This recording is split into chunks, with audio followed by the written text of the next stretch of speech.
लगे हुए हैं कि हम लोगों ने कुछ रिटेलिएशन किया है। कई सारी इन्फॉर्मेशन ये भी वहां पे फ्लोट की जा रही है कि भारतीय जो 2 एयरक्राफ्ट हैं उनको स्ट्राइक किया गया, उनको हिट किया गया है। दरअसल ये अपनी झेप मिटाने के लिए इस तरीके की प्रोपेगेंडा पिछली बार भी उन्होंने किया था और अब फिर वही शुरू किया है।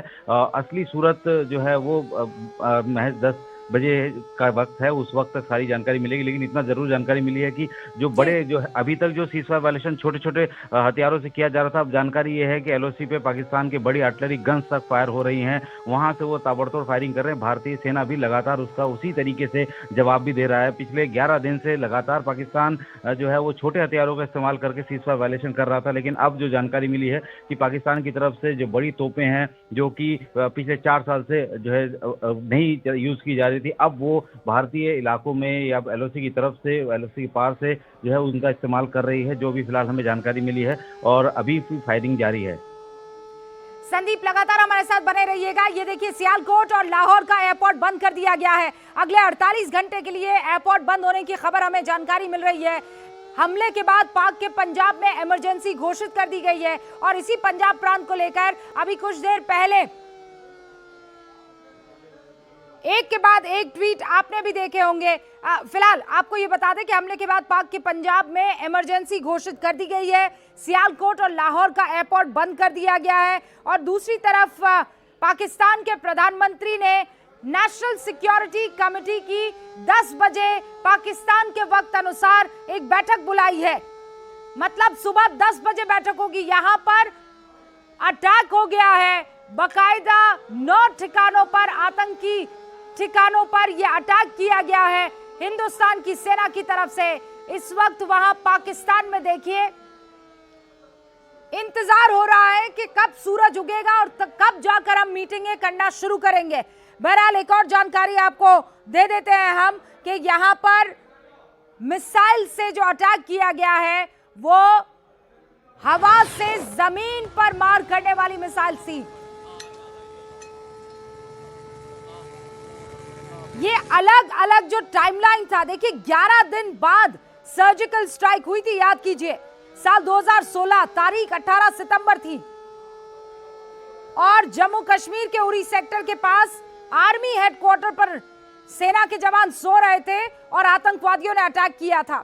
ठीक 11 दिन बाद, 18 सितंबर, ठीक 11 दिन बाद भारतीय सेना के स्पेशल कमांडोज ने पाकिस्तान अधिकृत कश्मीर में आतंकवादियों पर सर्जिकल स्ट्राइक की थी और जानकारी यह है कि 40 आतंकवादियों का सफाया हो गया था। और उसके बाद तारीख याद कीजिए 2019, 14 फरवरी, पुलवामा में सीआरपीएफ के काफिले पर आतंकियों ने हमला किया था। जैश ए मोहम्मद का एक आत्मघाती हमलावर बकायदा गाड़ी में आया और काफिले से टकरा गया, उसमें आरडीएक्स था।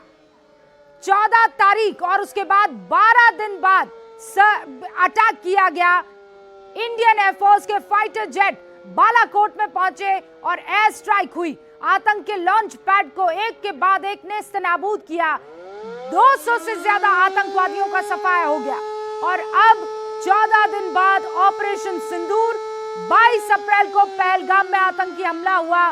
26 टूरिस्टों की हत्या कर दी गई आतंकियों द्वारा और उसके ठीक 14 दिन बाद इंडियन आर्म्ड फोर्सेस की तरफ से ऑपरेशन सिंदूर लॉन्च कर दिया गया। और अब पाकिस्तान की तरफ से एक के बाद एक आरोप और हमले भी एलओसी पर किए जा रहे हैं। सिर्फ टेरर कैंप्स पर टारगेट किया गया है, यह हिंदुस्तान की सेना ने क्लियर कर दिया है।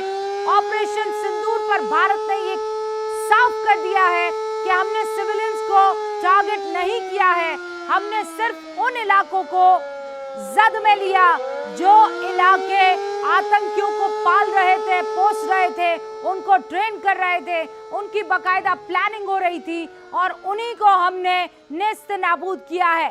अब तक अगर आपको जानकारी नहीं हासिल हुई है, 3:28 हो रहे हैं और न्यूज 18 इंडिया पर इस वक्त की सबसे बड़ी खबर आप तक पहुंचा देना चाहती हूं। भारत ने पाकिस्तान के 9 आतंकी ठिकानों पर हमला किया है। 12 आतंकी ढेर हुए हैं और 55 आतंकियों के घायल होने की खबर है। और ये तस्वीर जो स्क्रीन पर आपको इस वक्त दिखाई दे रही है, ये तस्वीर उस हमले की गवाही देती हुई आपको दिख रही है।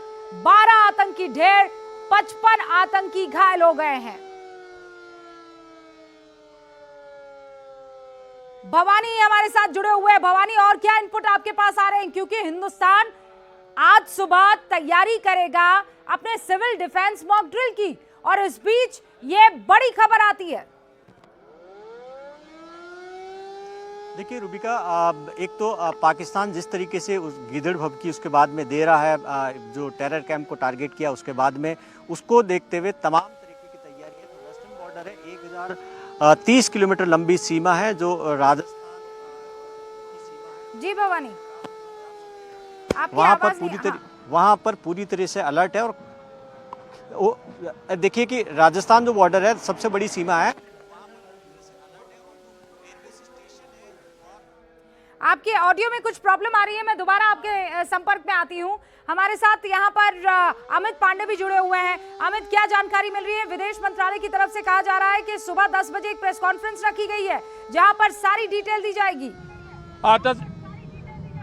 10 बजे प्रेस कॉन्फ्रेंस होगी, आधिकारिक रूप से भारत सरकार अपना पक्ष रखेगी। लेकिन रूबिका, इस वक्त जो बड़ी खबर जो हमारे पास इस वक्त है, सूत्रों के मुताबिक कुल 9 जगह जिनको टारगेट किया गया था, उनमें से एक जो जगह टारगेट किया गया, पाकिस्तान 3 टेरर कैंप है, वहां पर 3 टेरर कैंप है, उनको बड़ा नुकसान, पूरी तरीके से नस्ते नाबूद हो गए हैं।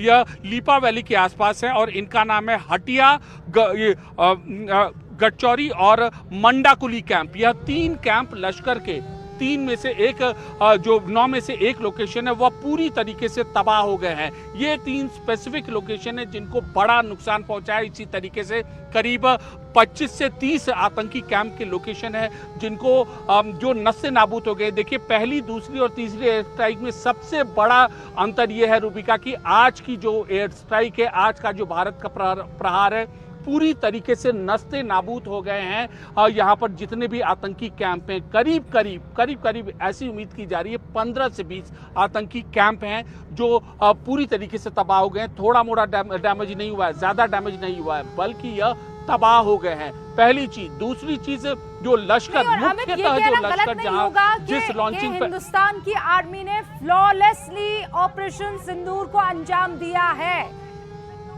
जितनी जानकारी मिल रही है, देखिए जब तक सुबह 10 बजे प्रेस कॉन्फ्रेंस नहीं होती हमें नहीं समझ में आएगा, लेकिन जितनी भी सूचना अब तक मिल रही है उसमें ये क्लियर नजर आ रहा है कि पाकिस्तान के एयर डिफेंस सिस्टम काम नहीं कर पाए, पाक के रडार सिस्टम फेल हो गए और भारतीय फाइटर जेट की भनक तक उनको नहीं लग पाई। और उसके बाद देखिए ये मिसाइल से के बाद एक जो अटैक हुआ, देखिए कुछ नई तस्वीरें, जरा दर्शकों को एम्बियंस के साथ छोड़ते हैं। ये नुकसान, ये 9 नंबर,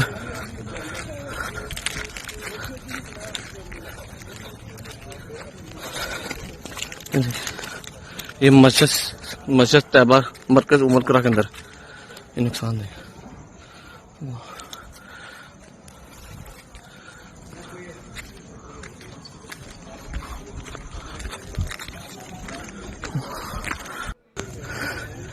ये नुकसान, ये 9 नंबर,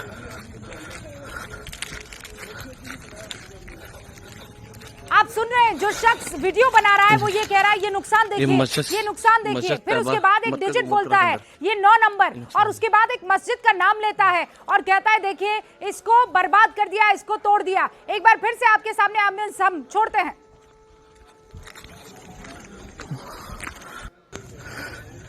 ये नुकसान, ये 9 नंबर,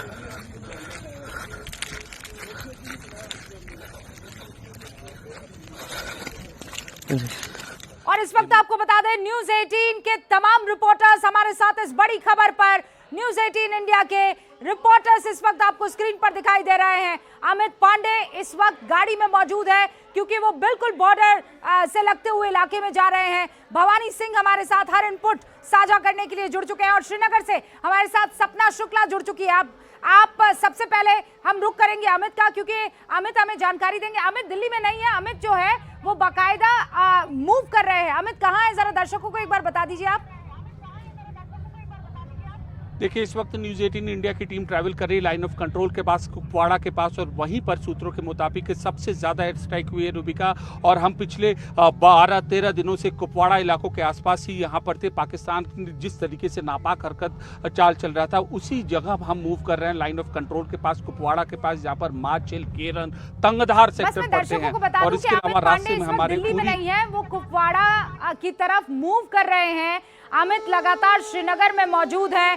पिछले 14 दिनों से अमित लगातार श्रीनगर से कवर कर रहे हैं और वो हमारे साथ गाड़ी से अभी जुड़े हैं क्योंकि वो कुपवाड़ा की तरफ रुक कर रहे हैं। हाँ अमित, एक बार फिर से दर्शकों को जो हमारे साथ जुड़े हैं बताइए इस बड़ी खबर के बारे में, ऑपरेशन सिंदूर के बारे में।